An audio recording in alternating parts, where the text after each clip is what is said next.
Harvard Divinity School.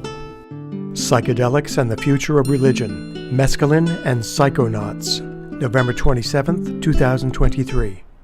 My name is Jeffrey Breaux, and I'm a graduate student at Harvard Divinity School and a researcher with the Center for the Study of World Religions, where, along with Paul, I convene the Psychedelics Sacred and Subversive Reading Group. Today's event is part of the very popular series on psychedelics and the future of religion, which is now in its third year.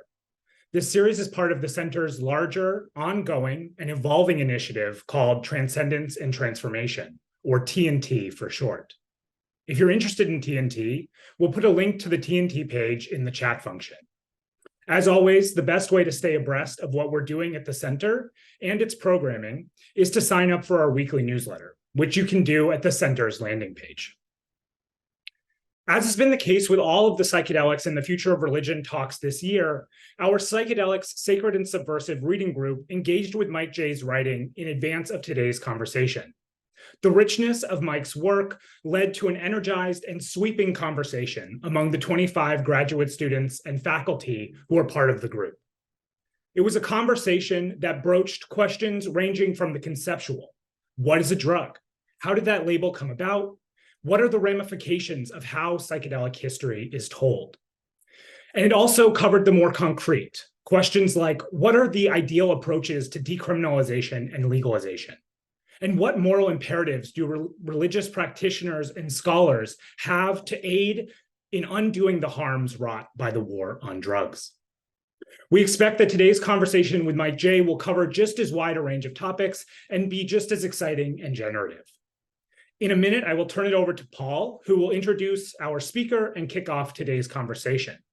We are fortunate to have the full 90 minutes to be in dialogue with Mike Jay today. And Paul and I will be moderating with a mix of our own questions, those that arose during the reading group, and the questions from all of you in the audience. With that, I will turn it over to Paul to introduce himself and Mike Jay.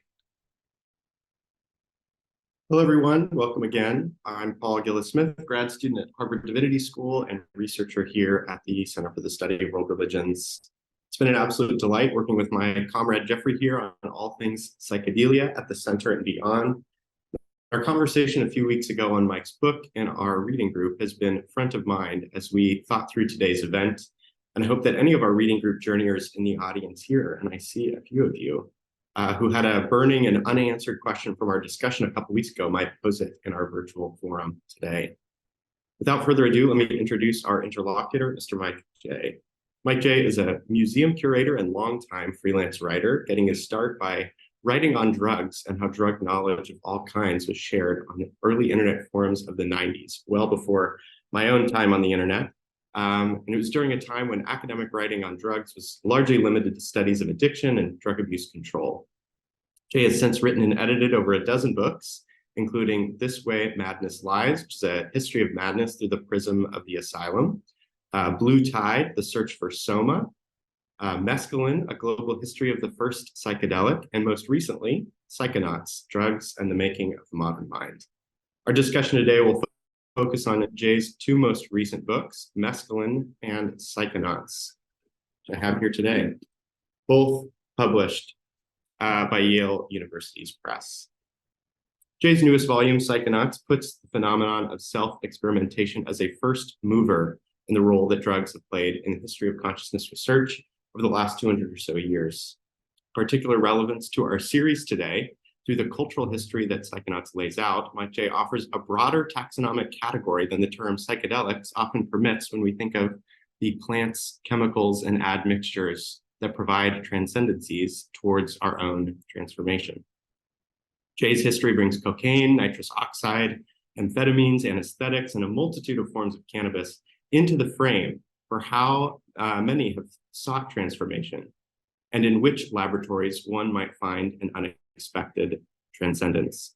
So Mr. Jay, the floor is yours for any introductory remarks that you might have for us.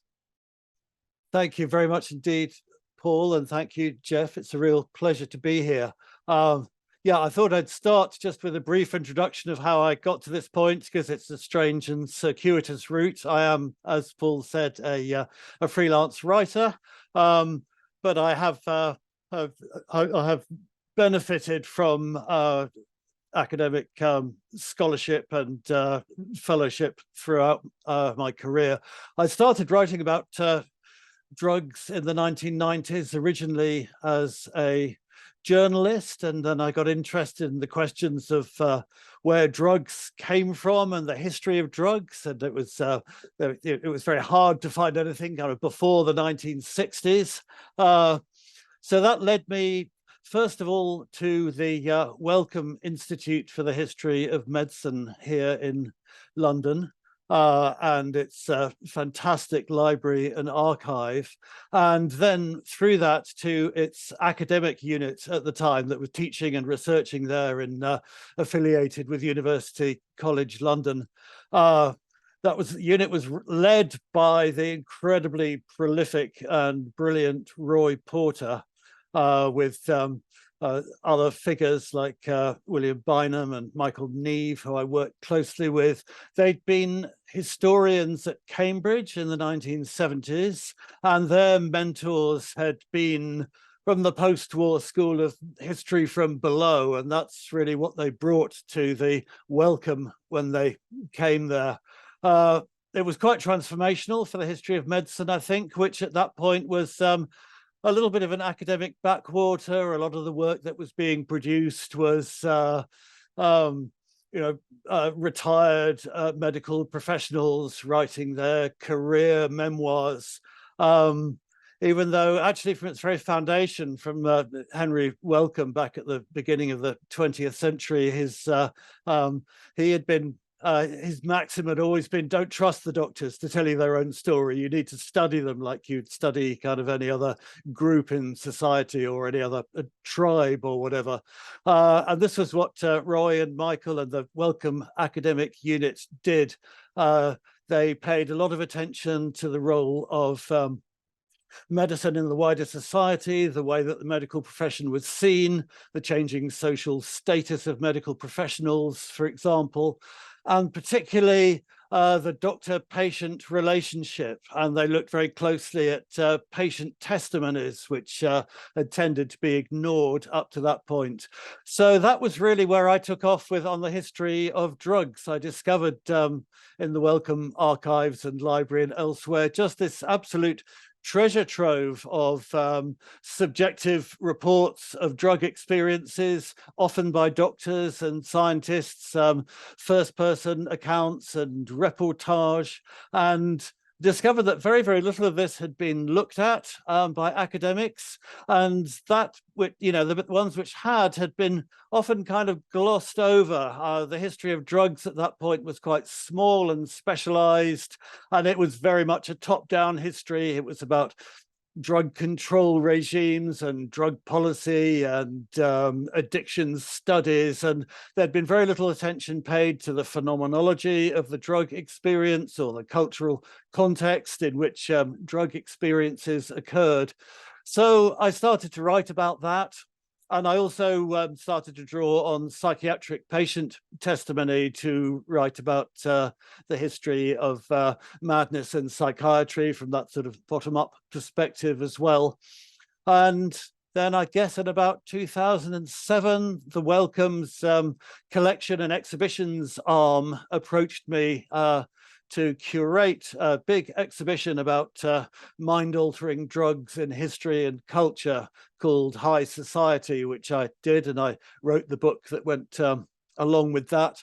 So I guess from about that point on, I was sort of recognized as a specialist in the history of drugs, and particularly in this sort of this approach to it. I had already around this time written a book for Yale University Press called The Atmosphere of Heaven, which is about the discovery of nitrous oxide by Humphrey Davy and Thomas Beddoes and their circle in the 1790s. And that's really, I think, the very beginning of what we would now call psychedelic science. So then as we went through the 2010s, I guess, and the psychedelic renaissance started to build, then Yale started to talk to me about maybe we should do a book about the history of psychedelics. And I really wanted to do that, and I thought that a history of mescaline would be a great way of doing it. And some episodes of which I had written about previously and studied, but others were fairly unstudied. And unlike, LSD or MDMA or whatever, which there are lots of kind of drug biographies, nobody had done one for mescaline before. So that was what I wrote. I guess it published it about 5 years ago. And after that, I started to talk to Yale about a follow-up to that. And I thought what I'd like to do was, mescaline has a huge sort of panoramic time span, going from pre-Hispanic America, right, through to the 21st century.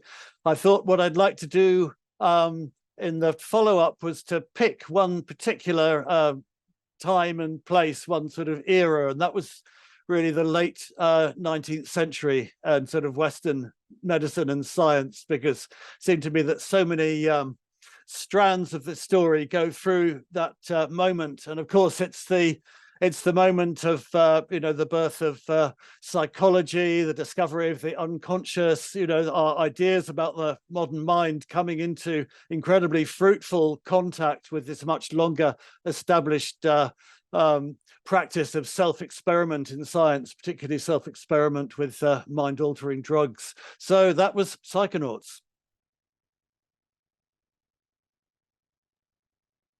Phenomenal. It's in hearing all of your work sort of together, it's amazing how almost perfectly positioned you were to be writing and thinking about the psychedelic renaissance and taking an approach to psychedelics that doesn't just limit what we think of as the category of drug, but rather is sort of an expansive category. As sort of maybe a first question into the work, specifically the work on mescaline, one of the tensions that seems to be present in a lot of your work is, what are the frames by which we should be thinking of these substances? Who gets to tell the history and whose story sort of reigns supreme? In mescaline, we really see this starkly between sort of indigenous understandings of these plants and these substances versus scientific frames. And I'm curious if you could elaborate on sort of, as you were doing the research, how you were constructing sort of these competing narratives and viewing them in your research and ultimately your writing. Yeah, that's a great question. And that's one of the things that really drew me to mescaline as a subject, is that it's a substance with two histories, really, a Western one and a non-Western or indigenous one.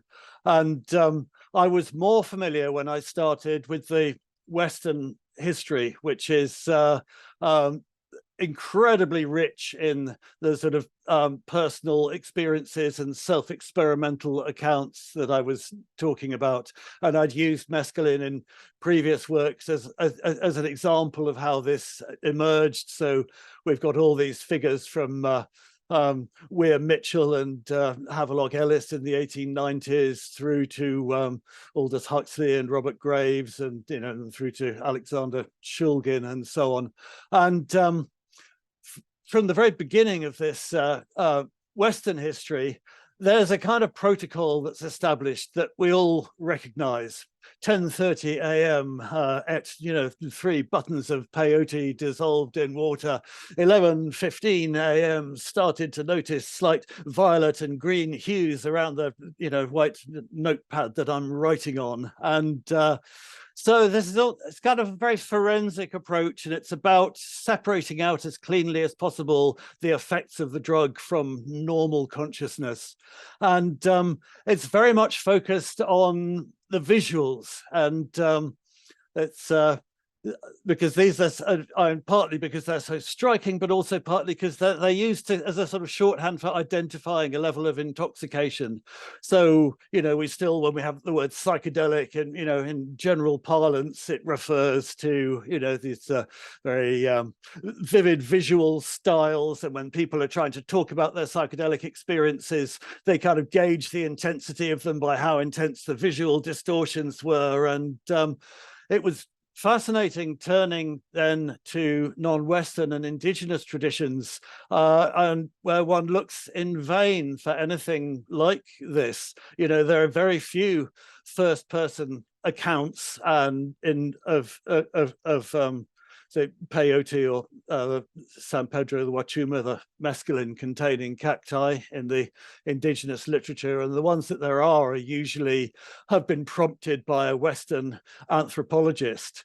And I discovered as I went on that it was not simply that these weren't available, it was that this is really not how these plants were experienced, whereas the Western experience is very much about the I. The indigenous one was much more about the we. These are communal experiences. And in fact, the obsession with sort of visuals that we have in the West is not really there in indigenous culture. And there's quite a sort of, a presumption against talking about the visions that you might see, partly because they're private and they're given to you directly and they're for you. And why would you share them? What would be your motive for doing that? But also, there's both in Huichol, for example, traditions and in the Native American church tradition, there's a kind of cautionary note that if you're getting hooked up on the visuals, then you're being distracted, you're missing the point. They're a bit of a snare and a bit of a temptation. And really, you should be, if you find that happening to you, then you should pop out of that and you should become present again in the group ceremony, which is what's really going on. So it's very, in Mescaline, I sort of suggest that if you look at the transition from orality to literacy, that maybe kind of gives us some idea of the shift between the sort of non-Western and the Western experience. But really, as I went on, I kind of realized that the indigenous, the non-Western history is very much, it's the history of a culture and it's the history of a people, whereas the Western history is essentially the history of a kind of concatenation of individuals. Thank you so much, Mike. I am curious about, so you remarked that the journey into writing this book was the request for writing a psychedelic history, and that the choice of mescaline I found was an interesting one to argue as the first psychedelic, because as there are so many other psychoactive plants and compounds that have since been discovered as perhaps potentially predating the use of mescaline or peyote. But the argument for mescaline as the first psychedelic does still seem to stand, as its extraction and synthesis sparked the coining of this specific term for this loose cluster of drugs. And so I'm curious what it is about mescaline then that you see as continuing to operate as a ground zero for the etymology of psychedelic, or put differently, how does mescaline's legacy as the first psychedelic endure, even with the sort of popularity of other psychedelics kind of running the show now? Yeah, that's right. I mean, the first psychedelic is a big sounding claim of the kind that publishers like. The question of like what was the first psychedelic to be used in deep prehistory seems to me a kind of moot and slightly incoherent question. I mean, first of all, how can we know? And secondly, are we limiting that question to things that we today categorize as psychedelic? I mean, what if it turns out to be alcohol, as it very likely was? Would we disqualify that? So I just mean the first psychedelic in a more narrow but more specific sense, that when the term psychedelic was coined by Aldous Huxley and Humphrey Osmond in 1956, it was coined as a sort of sequel to Aldous Huxley's mescaline experience. And at the time when they coined the term, they were really talking about, I mean, psilocybin hadn't quite yet been isolated. It was really about mescaline and LSD. And of those two, LSD was the recent one. That was the one that was not found in nature, that had been, synthesized in a laboratory quite recently. Mescaline, by contrast, was the one that had a history that went way, way back. I mean, way back in Western science to the 19th century, and then way back millennia beyond that in indigenous cultures. So I think in that sense, it's the first psychedelic, and it always will be. But the paradox of it, which intrigued me, was that even at that moment in 1956, when the term psychedelic was coined, mescaline was being overtaken by LSD. It was already starting to be preferred for scientific research because it was so much more concentrated, thousands of times, sort of more active than mescaline. So that not only meant that it was cheaper, but also that it was more likely to be kind of working on some specific key in the brain, on some particular neurochemical key, whereas mescaline had been conceived for decades by that point as a kind of neurotoxin that sort of generally washed over the brain. So you can see why LSD took over for both logistic and theoretical reasons in science. And then in the 1960s, when the psychedelic counterculture started, it was LSD rather than mescaline that took over for precisely the same reason. When the first underground chemists started producing something, I mean, why produce a gram of mescaline, which makes like 3 doses, when you could produce a gram of LSD that makes thousands of doses? So mescaline was kind of already on the way out at that point. So it was an interesting subject to pick because all its history sort of really went back, but before that moment when the concept of psychedelic originated rather than forwards. And it had more or less disappeared, by the end of the 60s, and had become at least kind of a legendary substance, that was still, it could never be forgotten because everybody always remembered, everybody had a dog-eared copy of Doors of Perception on their shelves. Everybody would always remember where that story started. And as we go forward into the 21st century, actually, mescaline has, never really kind of got going in the psychedelic renaissance for exactly the same logistical reasons. It's a 12-hour trip, it's a very large dose, it's got lots of somatic effects. If you're trying to find something that's, short acting and containable and manageable, then it's never going to be your first choice. But what of course has happened in the 21st century is that the cacti in 2 very different ways, the peyote cactus and the huachuma, the San Pedro, are probably now being used by, in both cases, by more people on the planet than they ever have been in history. So one can't, in that sense, say that mescaline has disappeared. And I think the cacti may well have, important roles in the future of psychedelics. But I think really the legacy of mescaline is that it's the origin story, and it always will be. Yeah, I love thinking about these sort of long histories, and even in your response there, the idea of what exactly is a psychedelic was sort of coming to mind, because it's as a term, it's somewhat slippery. We use it to mean so many different things, and it means different things to different people. And there's sort of, I think, maybe we'll turn to this after we spend a little bit more time with mescaline, but this is such a key question in Psychonauts. It's like, what is a drug, and who gets to decide?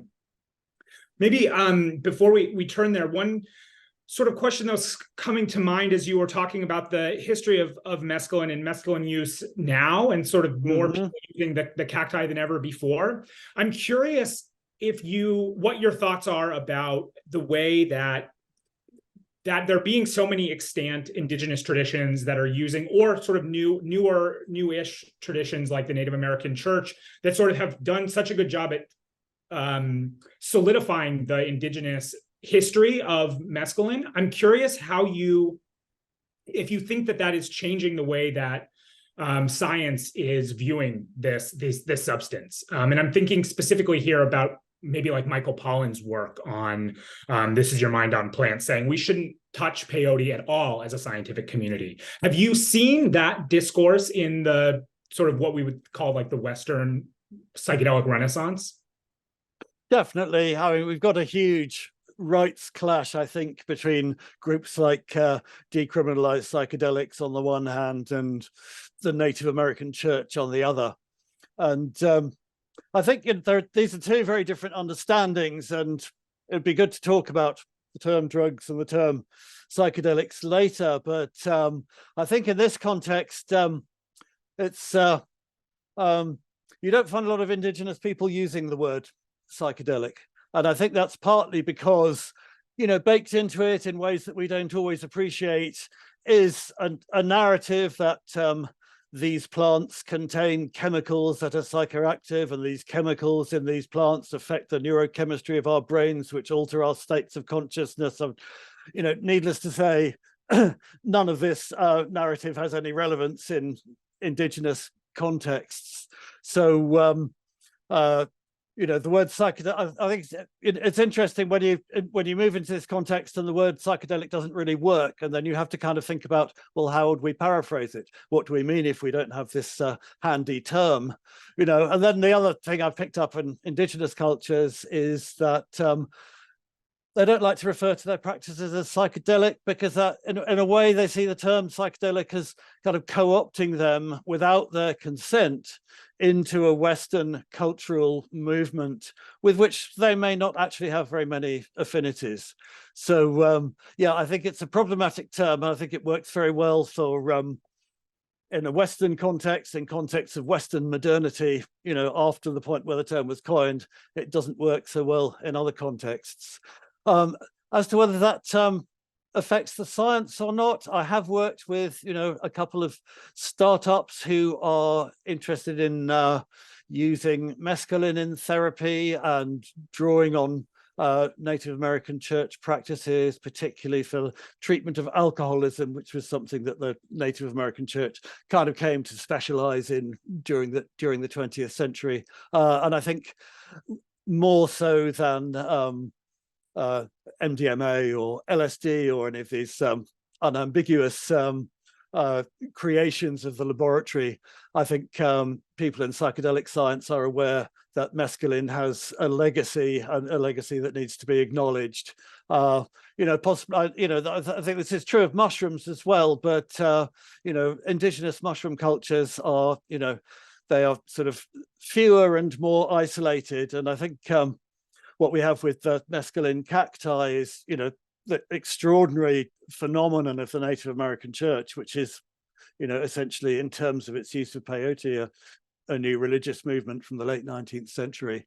And then much more recently, in the Andes and on the Pacific coast of South America, the use of Wachuma or San Pedro, which was very sort of marginalized, not very much studied even by anthropologists, because it was always regarded as being a kind of mestizo culture that wasn't sort of authentic or pristine or ancient.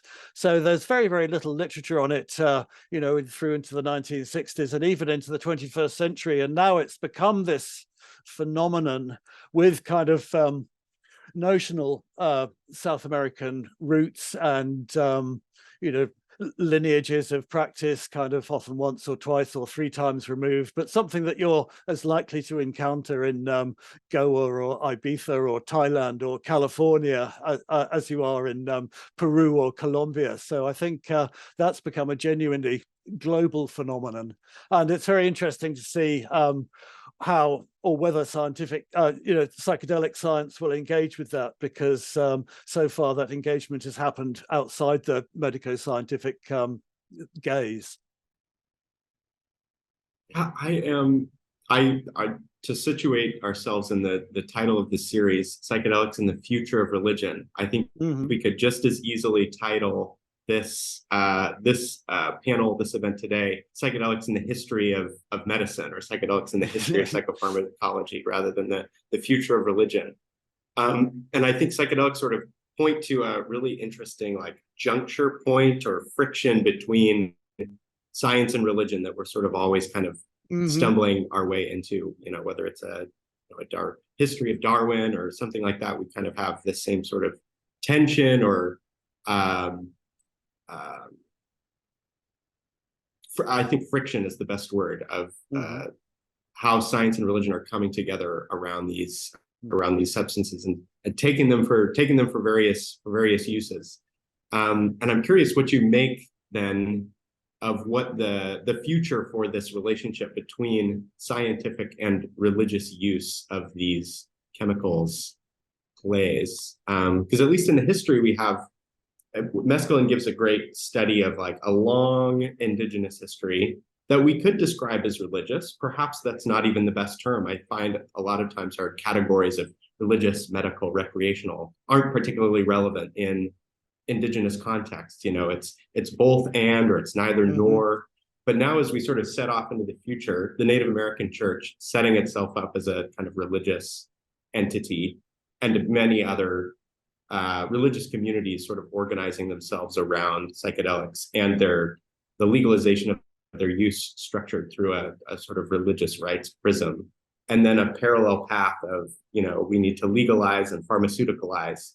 What do you make of the future that this long-standing relationship between science and religion has been on psychedelics? Yeah, I think that's absolutely right. There's a lot of that I agree with entirely. I think medicine and religion, in that sense, are Western categories much more than they are non-Western or indigenous categories. I think, as you say, they're kind of really the same thing in indigenous cultures, and I think this confused both anthropologists and doctors looking at indigenous practices of this kind, which seemed from a Western perspective to be a mixture of sort of proper medical science and superstition. So people would go, well, this bit is about physical healing, so that's obviously medicine, but then there's this other bit that's about clairvoyance, and that's kind of superstition. You know, in indigenous terms, they're the same thing. If we think of these plants as something that enable you to see things that are normally not visible, or to communicate with non-human persons you can't normally communicate with, then the information that you get might be that this is the cause of your sickness, or it might be that this is where your lost object is located. You know, it's really the same thing. So in that sense, there's no distinction. I was very struck looking at the sort of one of the few points where Western and non-Western cultures engaged very directly around this, which was in the 1890s, when the in the early days of the peyote religion, the Plains Native American religion, and the first encounters with Western science, particularly James Mooney, who was an ethnographer from the Smithsonian, who was the first white person to participate in a peyote ceremony. And the chief of the Comanches, Quanah Parker, who he got this big sack of peyote buttons from in 1893 in Oklahoma, which then kind of ended up being taken by William James, and sort of the first, you know, being used in the first scientific trials in Washington, you know, so you've got a real interface there. And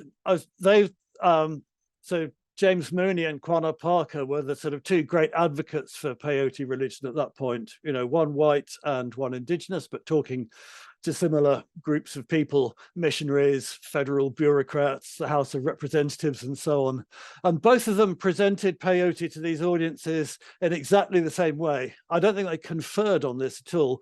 Both said, first of all, this is a medicine. It's a very important medicine. It's a very valuable medicine. It should be researched by, you know, Western medical science. It should be part of the Western pharmacopoeia. And then the second thing that they said was, it's also, you know, this is a religious experience. This is not, as the missionaries are saying, just a kind of drunken orgy of sort of stupefaction and intoxication. You know, this is a genuine religious experience. It's a you know, Native American analog to the Christian church.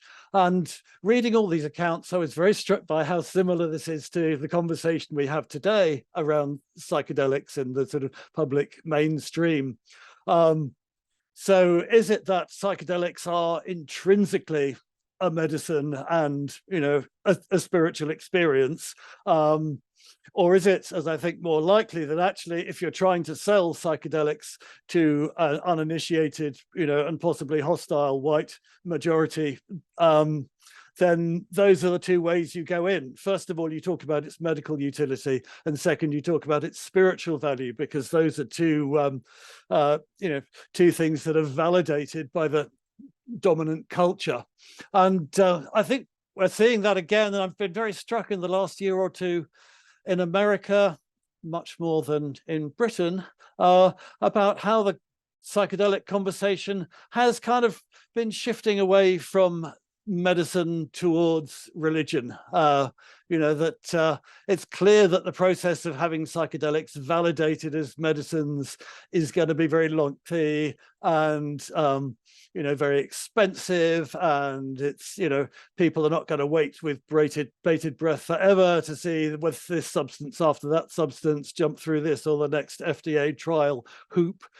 So then when you see someone like Rick Doblin at the MAPS conference this year presenting the future of psychedelics, to a huge crowd of 10,000 people, and he's wearing his white suit, and it's the hot gospel of psychedelics, and what we're looking forward to in the psychedelic future is, net zero trauma for humanity. You can sort of see that this is escaping its kind of strictly sort of medical confines, and that maybe it's going to find a natural form, not its only natural form, but one of its natural forms in a religious context, and that's very noticeable from here in Britain, where we're much more kind of restrained and post-Christian and secular, and our trials of psychedelics over here at Imperial College and so on are much less about the mystical experience and much more about the default brain network.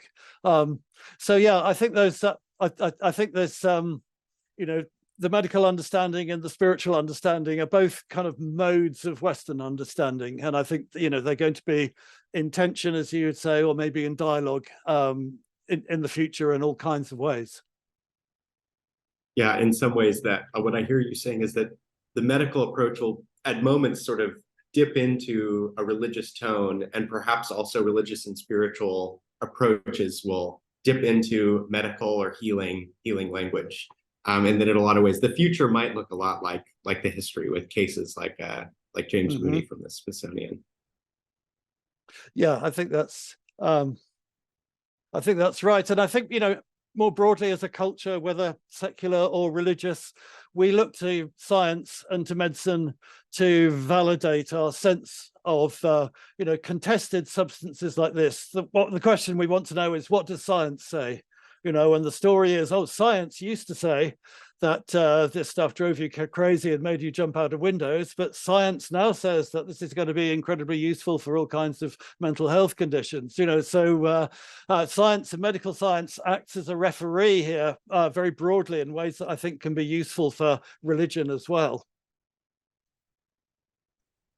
Yeah, certainly. And I think also your comments are pointing to the fact that psychedelics and the term psychedelic has been in a political context from the very start, and has been in some ways sort of a political project, whether that project is medicalizing these substances and moving towards legalization through a medical route, or moving towards legalization through a spiritual route. And then another space that I think is even less studied, but I know is a space that you have thought about and we're even gesturing towards with your comment about Ibiza, which is the recreational space. And in my sort of research is focused specifically on the recreational space and the way that people use psychedelics at Burning Man and in other recreational settings. But what I see from the sort of general psychedelic discourse is that the recreational is used as sort of the foil upon which the medical and the spiritual can be justified. We are not doing drugs like people in Ibiza. We are not taking MDMA and going to a rave. We're doing it in either a medical context or a spiritual context, and therefore it is okay. I'm curious, as somebody whose history has really covered what I would say is all three of these domains, the recreational, the spiritual, and the medical. How are you seeing sort of the recreational entering into this conversation and being a part of the history of psychedelics, the history of mescaline, and maybe of drugs more generally? Yeah, all these terms are difficult. They make a lot of assumptions. I think the term recreational makes a lot of assumptions. I think the fundamental distinction here is medical and non-medical. And then the way that was framed through the 20th century was non-medical was drug abuse. And then people decided that this was a little moral, a little judgmental, and the term recreational appeared because people thought, well, that's kind of softer and less judgmental. And then people who took their drug taking a bit more seriously than that went, hey, this isn't recreational, this is entheogenic. You know, so you see kind of all these categories emerging from there. And I think this is, just to run through the etymology history, which I think is very important. The word drug doesn't really emerge in the context that we're talking about it until the 20th century. You know, before that point, the word drug just means any kind of medication. You know, we still have that in words like drugstore, for example. And when it took on this particular meaning of drug, in the early 20th century, that was, well, it kind of meant mind-altering or psychoactive drug, but it obviously not all psychoactive drugs. We didn't start talking about a cup of tea or a bottle of beer as a drug unless we were trying to make a deliberate point. Drug means mind-altering, but it also means, and if you look at the sort of first examples of it, it's a kind of shortening of something like dangerous drug or addictive drug, or generally a drug that should be used only in a medical context, and in a non-medical context, it's a drug. And we still have that odd thing. I mean, something like, say, morphine or nitrous oxide. It's not a drug if it's being used in surgery. It's only a drug if it's being used, as we would say, recreationally. And then on top of that, I think the word drug also has always sort of baked into it early on was the idea that it was something foreign. We tend not to call things in our own culture drugs. We don't call alcohol and tobacco drugs. A drug tends to be something that's come from somewhere else.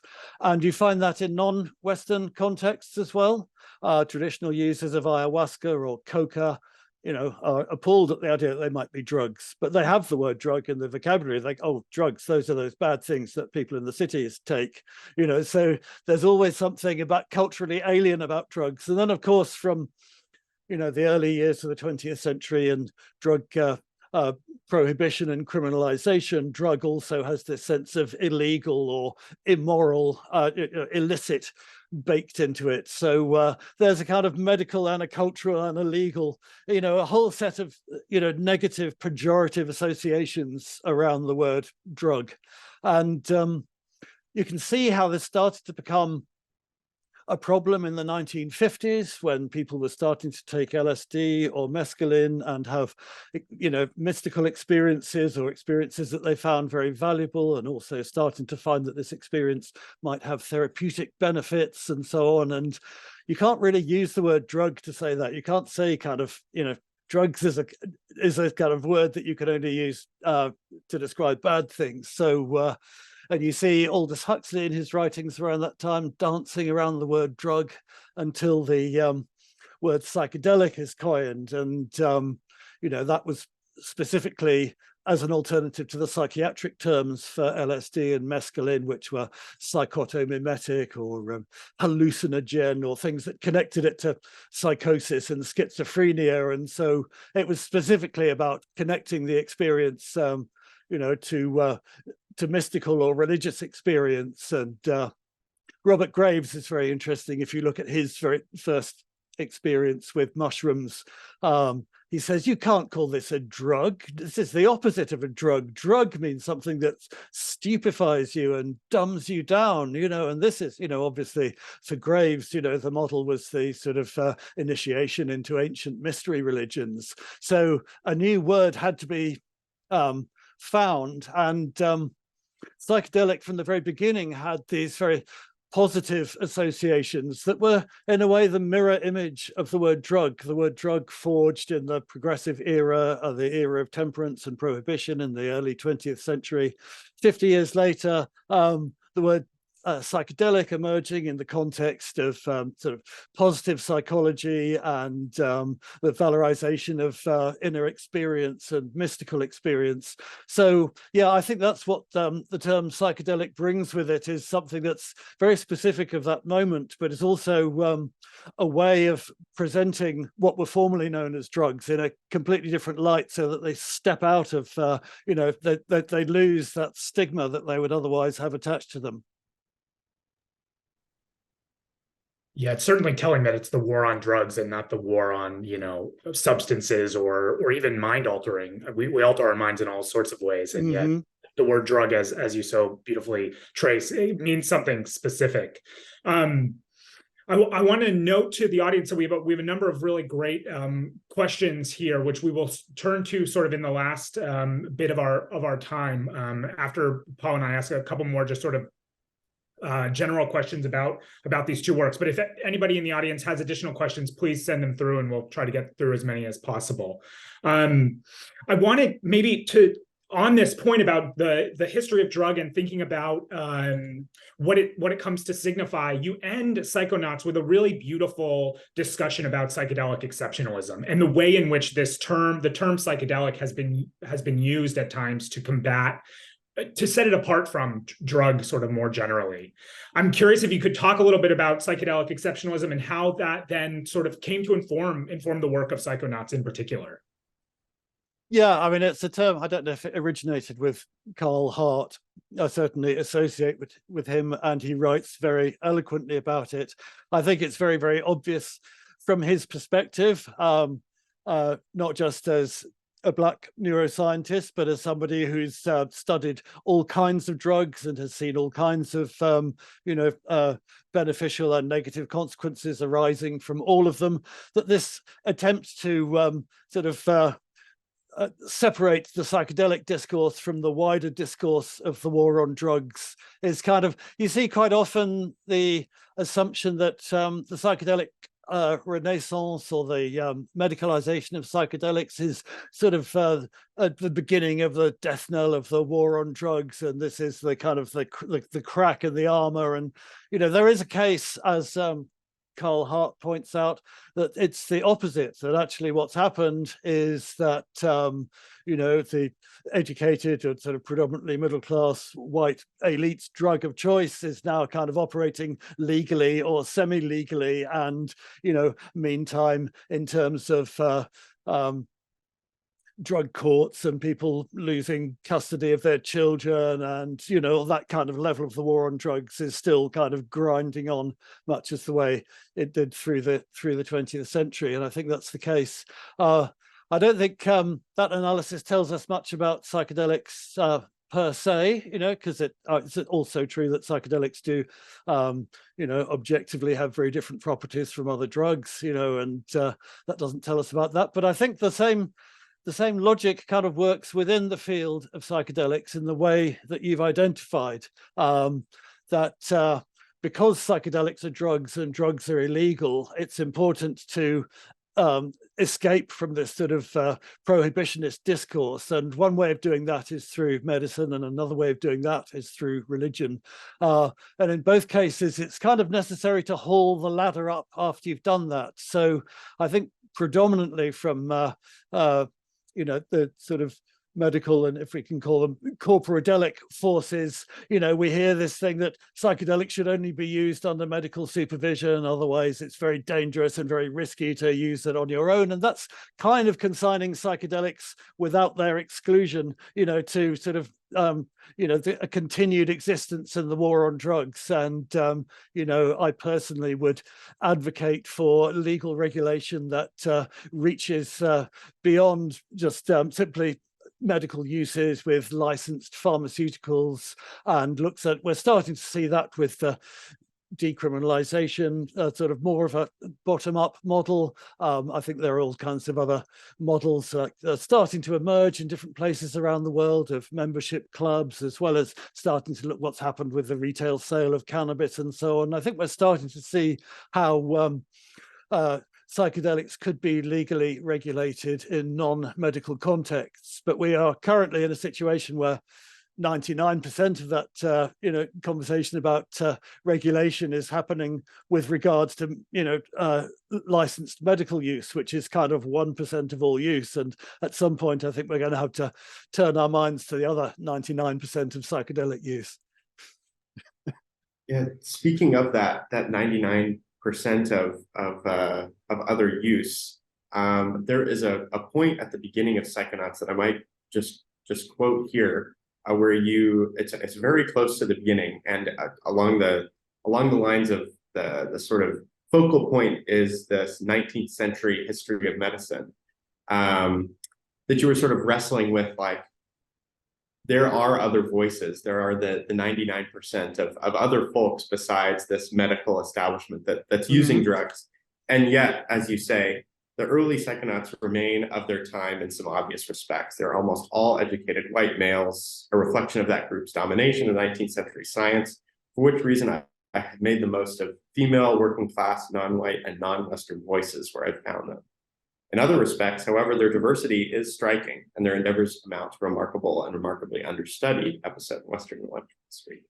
So I'm curious if you could share about how you were grappling with representation and the approach that you took in the end, as far as 19th century history of medicine and history of psychopharmacology being like a charged, like a cathected point in the history of drugs, while also trying to sort of wrestle with, as you say, the 99% of other use that falls outside of this sort of particularly pivotal point in history. Yeah, absolutely. I mean, there is no way getting around the fact that 19th century science and 19th century medicine were both effectively, entirely white male enterprises, and you can't rewrite that.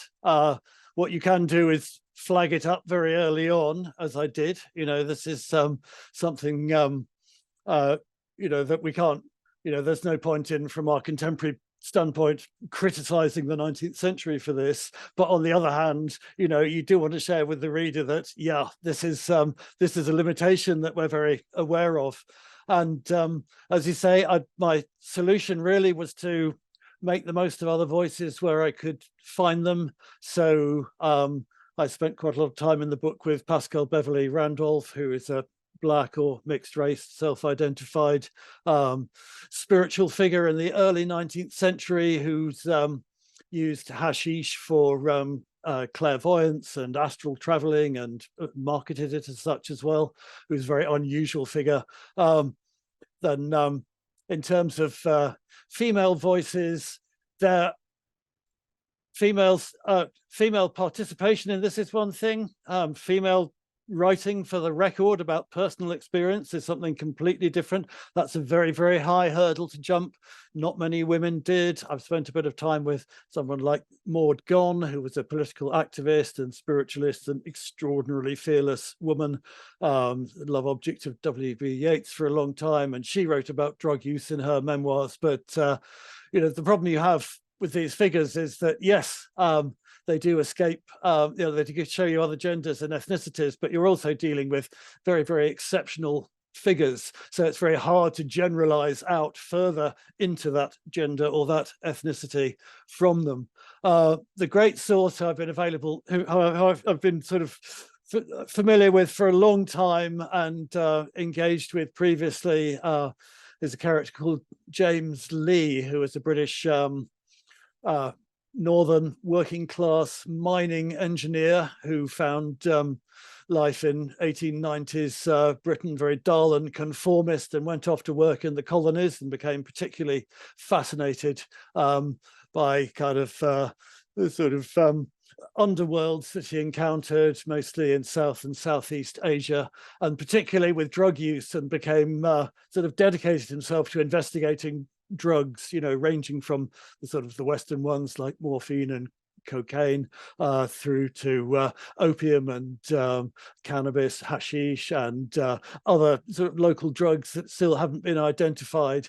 And he's a fascinating and tantalizing figure because he's working class, he's a non-scientist, but he's very smart, he's an engineer, he writes very, very directly.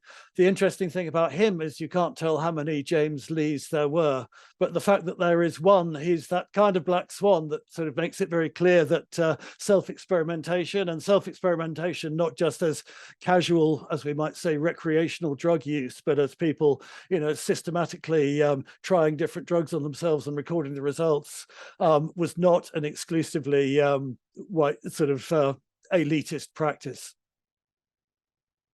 Yeah, if I could quote a bit of James Lee that you share in the chapter Prosthetic Gods, Lee's history, as I was reading it, reminded me so much of one of Cambridge's locals here, Lisa Bieberman, who took a very sort of hands-on how-to approach to drug knowledge. This wasn't just something to keep in the lab for the people with letters after their name to experiment upon themselves, but it was something that all of us could sort of take into our own hands, as it were. And Lee writes, I quote here, "The life of a drug taker can be a happy one, far surpassing any other, or it can be one of suffering and misery. It depends on the user's knowledge. The most interesting period will only be reached after many years, and then only if perfect health has been retained." He is, as you put, a rational and practical approach that you often don't find in some of the more flowery language of the reports of self-experimentation. And if I could turn to one of our questions in the audience that I think sort of gets to this point of the role of self-experimentation in clinical research and medical research. It plays such a big part of your book. It's sort of this guiding thread of like the first mover role of self-experimentation and sort of setting off on these new paths of research. I think exemplified better than anybody else in Sasha Shulgin, for sure. But our audience member here is wondering why self-experimentation has sort of been backgrounded so much in contemporary research. I'm curious what you make of this leaving behind of this legacy of self-experimentation that you note so well in Psychonauts.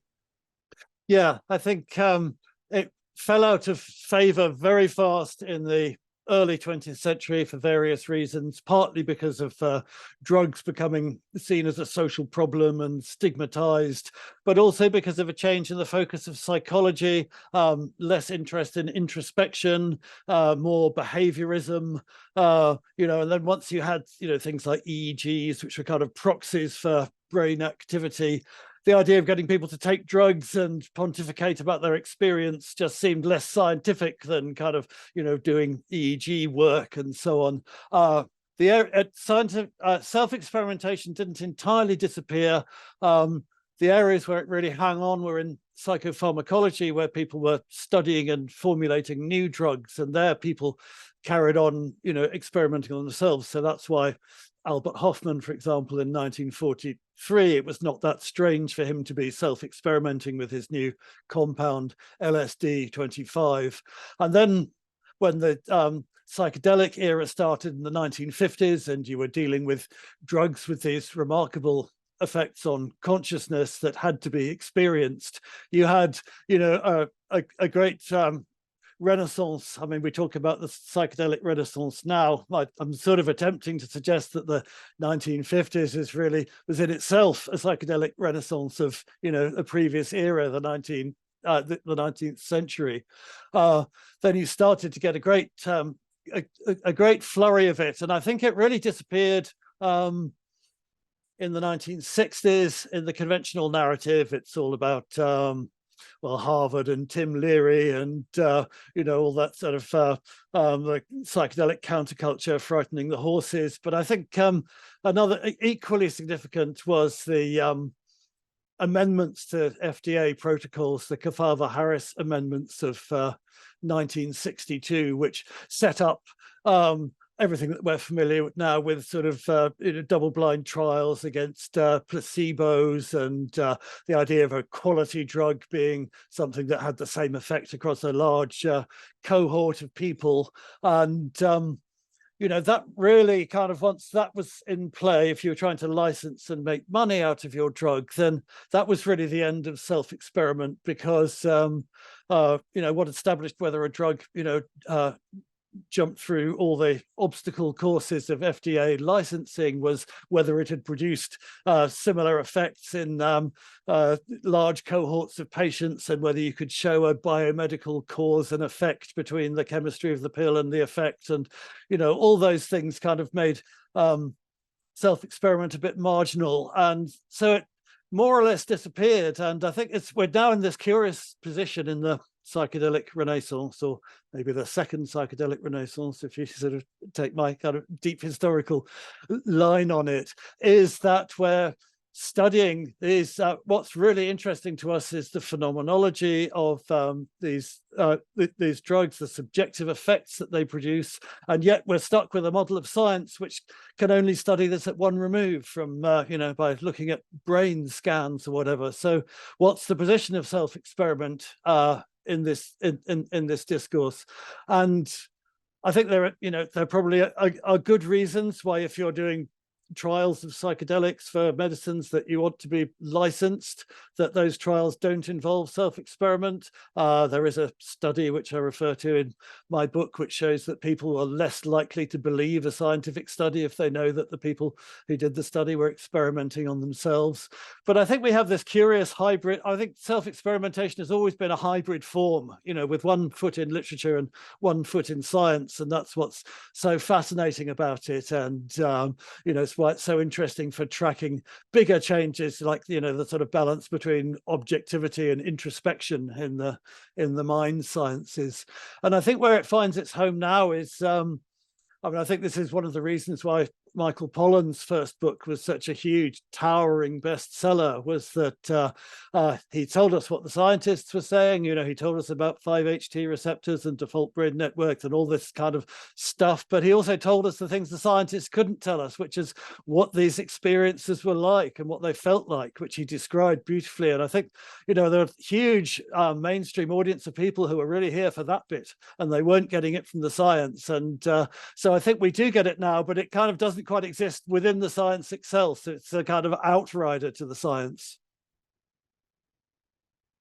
I love how you're almost again sort of pointing to like what are the languages that these different spaces are using to sort of give legitimacy and to sort of make sense of the world. And Sasha Shulgin is such a great example of somebody who was clearly speaking the language of medicine, but yet was doing so with like sort of poetic license and self-exploration and introspection, and is an example of blending that. Another example of blending that comes to mind is something like the mystical experience questionnaire, which science is trying to say, okay, this is what it means to have a spiritual experience, and we can prove it with this psychometric set of like 50 questions. Turning to this, like religion and science feel like maybe they're particularly not at odds necessarily, but they're different ways of making sense of the world and of explaining. And pointing to one of the questions from the audience, Stephanie's question is there a way that you see that sort of these two approaches, science and religion, science and spirituality, can be reconciled in the study of psychedelics, that there can be, as she says, not a perpetuating of the categorical demarcation between science and religion or psychedelic and drug, but rather bringing both the empirical and the qualitative experiential together? Do you see a path forward for that? Yes, and I think they'll continue to be, we might see it as being in tension, or we might say it as being in dialogue. But I think those two languages, I think Sasha Shulgin is a great example, just to return to him, because that's exactly when the FDA are setting out these new protocols. Shulgin didn't have to obey them because he wasn't trying to make money out of this. He wasn't trying to patent or license his drugs, so he didn't have to jump through the FDA hoops. And it's fascinating to me in TCAL and PCALs to see how he proceeded. And he was very explicit about this, that, drug discovery, there are two parts of it. One part is the synthesis of the chemical, but then you've just got a white powder and you really have no idea. There's no way of just like looking at the molecular structure and saying this is going to be psychoactive, let alone what it's going to do. So he also wrote his subjective extensions and commentary. And I connect that back to, what I'd see as the very, very beginning of this story, which is Humphrey Davy and his nitrous oxide experiments. And his first write-up of that in 1800 is exactly the same. The first section of his book is the chemistry and the synthesis, and then he goes on to look at the animal experiments and what we can tell about how much of the gas is absorbed into the bloodstream. And, then he goes on and finishes with the subjective accounts of people, including Samuel Taylor Coleridge and Robert Southey and the Romantic poets, so, we have these two languages which are mutually unintelligible. They don't inform one another at all, but you have to put the two of them together in order to have the whole picture. And I think something analogous is probably true of religion and science. They're not looking for meaning in the same places. They're not following the same protocols. They're not trying to achieve the same results, but they both hit their limits in different ways, and in ways in which the other one can then be adduced to kind of fill in a bigger picture. So I don't see a grand synthesis of religion and science emerging from this, but I do see psychedelics maybe bringing them together in ways that they haven't been brought together before, and I do see that as being sort of potentially, very productive. I think one of our audience members is getting at what you mentioned about with Michael Pollan's best-selling book and why it was such a popular volume, because he brought in so much of his personal experience into the text. It's like a third of the book. And one of our audience members asks very plainly, what is Mike's experience of using psychedelics personally? Which I think, I don't want to put that to you directly, but I am curious if you might speak to personal investment you may have in the material that you research. Yeah, I think that's absolutely fair, and it may be revealing. I mean, I think it's no surprise to say that I've been taking psychedelics, occasionally for a very long time. I would have ended up reading about them now if I hadn't had very formative psychedelic experiences in my youth, in my late teens, my early 20s. I kind of came to my coming of age in terms of psychedelics was in a sort of odd period that's thought of as a kind of interregnum. I mean, I was by the time I was interested in them in sort of late 70s and early 80s, the hippie thing was done and gone. I was of that punk generation that never trust a hippie was my motto. And it was and the idea that you didn't really look to authority, it was a sort of DIY culture. You did things yourself and worked them out for yourself. So I did that, at that time with LSD and mushrooms, in a very haphazard way, incredibly poorly informed. This is why it was so exciting for me when things like Erowid came along and there was actually good drug information out there, because I was working pretty much in a vacuum. And I came to my own understanding of psychedelics and my use of them, and I would say that probably the ones that really informed my experience and kind of shook my view of reality were the first few experiences. And Alan Watts famously says, when you've got the message, hang up the phone. But my response to that was always, yeah, but what if you're enjoying the conversation? So, I've continued to take them since, but for me, they're kind of really more like the sort of quintessence of all the things I like. I take them, in nature with people I love, and they're just great peak experiences. And that's kind of where I am with psychedelics personally. So it may be that, I'm personally not very interested in the sort of the guided trip. That feels a bit odd to me, and I think that's because probably I'm used to figuring this stuff out for myself, and whatever understanding I've reached on my own. So yeah, that's, I guess, my personal background, and that may or may not inform the work that I've done. I often wonder what James and Freud would think of a site like Erowid today. I think in a lot of ways would be sort of the dream of, or a culmination of all their work as far as what self-experimentation was to them. If I could ask a follow-up question, this is something that I turn over in my mind a great deal. You see in the 60s a kind of split between the psychedelic movement of the 60s and the sort of political militancy movement of the 60s, often sort of moments of conjoining. And then I think it was in the 80s, the history of Greenpeace, very tied up with, people being turned on by LSD or mushrooms or something along those lines, and then starting Greenpeace as a result of that. But I'm curious, when you think when you were talking, you're describing, Never Trust a Hippie in the 70s and 80s. What was it that you sort of saw? Were there any sort of moments of synthesis between a sort of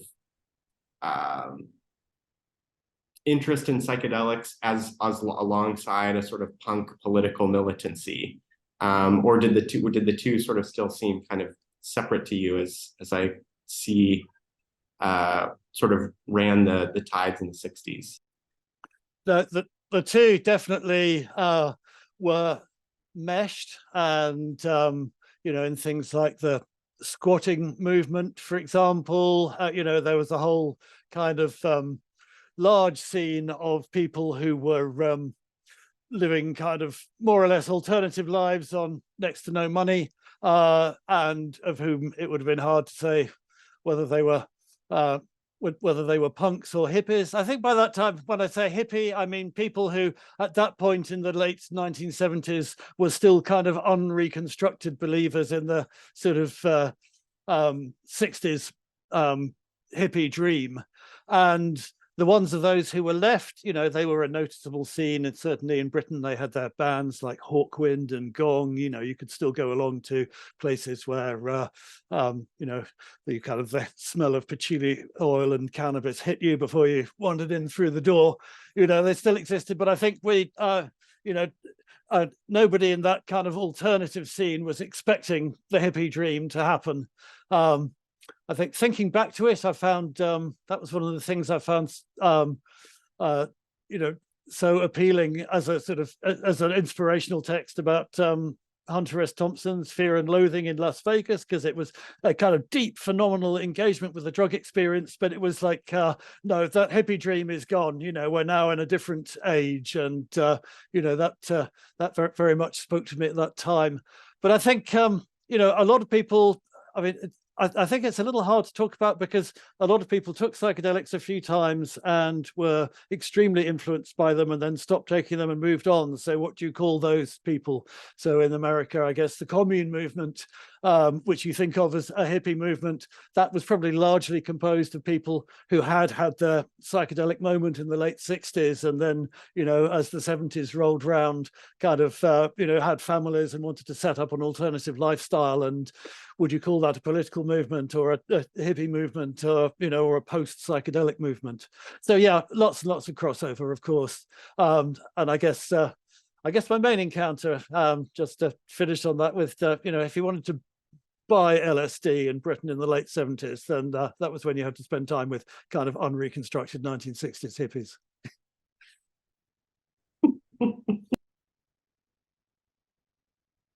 Yeah, well, perfect. And to just pass on a comment from the person who asked that question, thank you for your candor, and I would echo that. It's as you mentioned, there are pros and cons to being open about or experimenting with these substances, and as a researcher or as somebody who studies them. And yet, I feel the shadow of prohibition, it really is what is shaping these conversations. We would as researchers, we would be having very different conversations about substance use if there wasn't this shadow of the war on drugs and prohibition. So thank you for sharing that. And I wanted to make sure we got a chance to ask Stephen's question, which is changing gears slightly, but is thinking about maybe not changing gears that much, thinking about a sort of a fourth category of psychedelic use beyond the sort of three pillars of recreational, medical, and spiritual, and the fourth being sort of aesthetic, or maybe creative.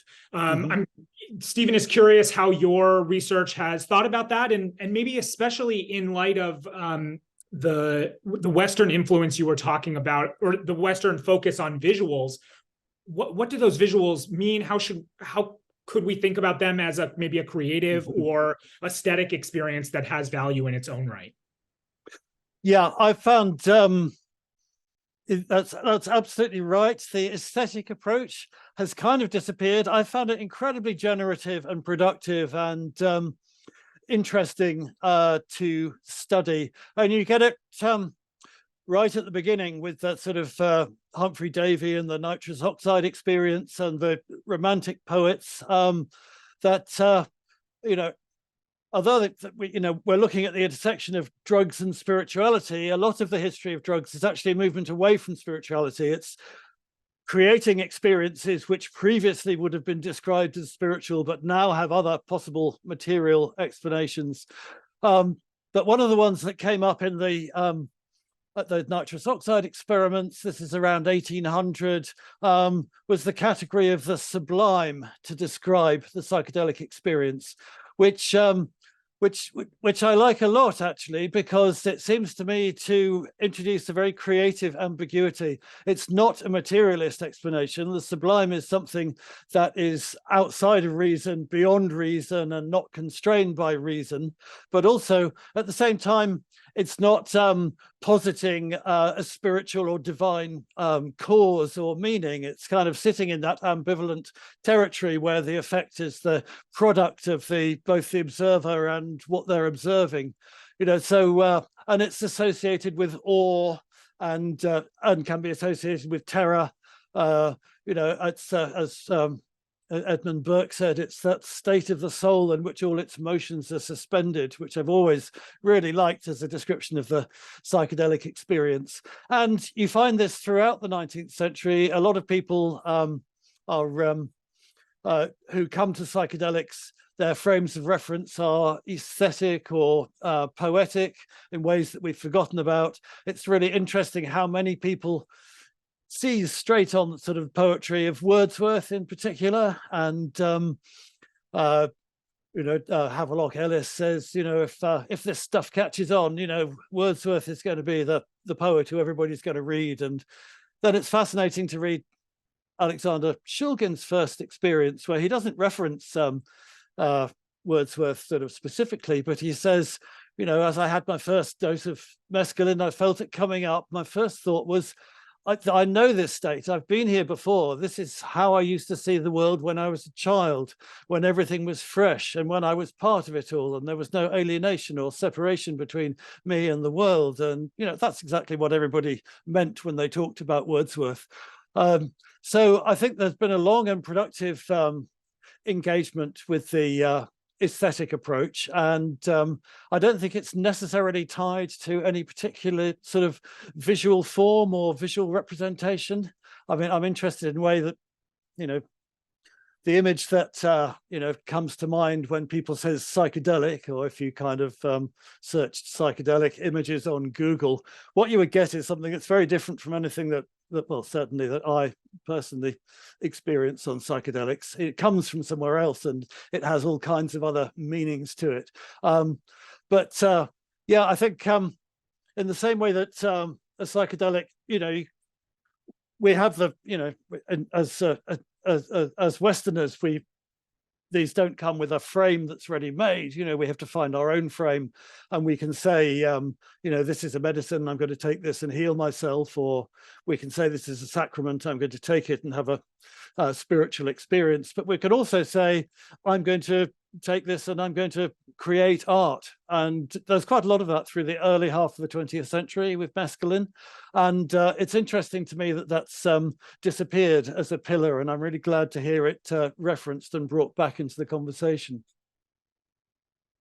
Yeah, certainly. And for anyone in the audience who's interested, the CSWR does a Pop Apocalypse podcast, which is talking about some of the, as you're noting, some of the much smaller threads of visionary art around altered states, which are still exist, but as you note, are have a different, seemingly different flavor, perhaps, than they did in the past. And as you were speaking about Wordsworth and these other towering sort of figures, it almost struck me as what you were pointing to was less aesthetic and was almost sort of mystical, or what a lot of people would sort of refer to or point to as mystical. And this gets to another question, and actually sort of a concatenation of a few questions in the audience around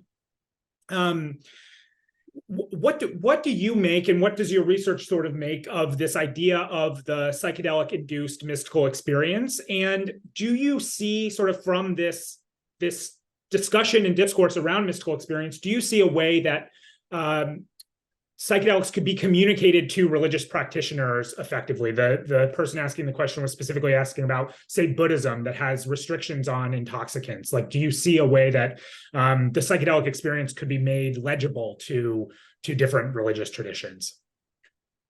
Yeah, I mean, I was, this engagement happens already. I'm sure we're all familiar with like the Zigzag Zen collection of sort of writings about psychedelics and Buddhism, even though Buddhism has these kind of, even smoking tobacco is kind of problematic within Buddhism for all kinds of reasons. I think that's true. I think what's interesting in the history, as I said briefly before, was that it opens up the mystical experience to more interpretations. It's if you look at, say, William James's Melia and the Society for Psychical Research, who in the late 19th century were interested in what to do about these experiences with hashish, but particularly with chloroform and ether and nitrous oxides, these brief sort of anesthetic revelations, as Benjamin Blood called them, the person who communicated them to William James. And of course, what was interesting about them was that they could be experimented on systematically. So you get these figures within the Society of Psychical Research trying to understand out-of-body experience or psychical phenomena and using drugs for this purpose. And they come to such a range of different conclusions. You have figures like William Ramsay, great gas chemist and Nobel Prize winner, who inhaled ether and nitrous oxide and chloroform dozens of times and was absolutely fascinated each time, absolutely convinced that this was actually reality and what he'd lived his life in was, sort of the veil of Maya that had now been sort of torn aside. And then coming back from that state to his sort of everyday reality and trying to work out what this meant, and reading transcendental philosophy and reading everything he could, and at the end kind of being unsure and thinking, well, these are extraordinary experiences, but could this just be what happens when, the brain gets disconnected from the body? Could it just be a materialist phenomenon? And then at the same time, right alongside him in the Society of Psychical Research, a figure like, William Wilde, who's a doctor, but also a spiritualist and a mesmerist and a theosophist, who, for whom this kind of experience on chloroform or ether was a genuine spiritual experience. It was, the fading away of the material and the rising up of the spiritual. And this was the journey of the soul, to the astral plane. And, he was absolutely convinced of a spiritual explanation, and also believed that, any serious rationalist or materialist should just have this experience and then they would understand it themselves. So you get the more spiritually inclined figures just kind of arguing for rational and material demonstrations of this. So I think what happens, what drugs have brought to this is a diversity of possible understandings of these states, of which the spiritual is one, but then there are also others. Brilliant. Yeah. A sort of set of profane illuminations, to borrow Benjamin's phrase on this. I think this is a great question to bring us to a close here from Mark.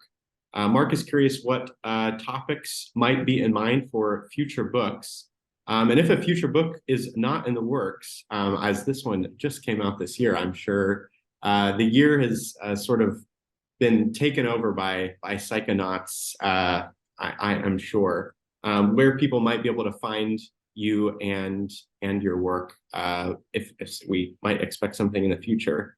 And a third question of my own curiosity, in this trajectory of the history of medicine from the perspective of drugs, from high society to mescaline to the nitrous oxide book to Psychonauts, what profane illumination might you suggest that we all pull away with from this trajectory in your work? That's a great set of questions. I always think it's hard to come up with a takeaway from the psychedelic experience, and that the psychedelic experience also doesn't necessarily need to be validated by a takeaway. One book that's come out recently, I don't know if it's on your radar, is 10 Trips by Andy Mitchell, a British colleague of mine, who has thought about this very well, and I'd recommend that for your reading list.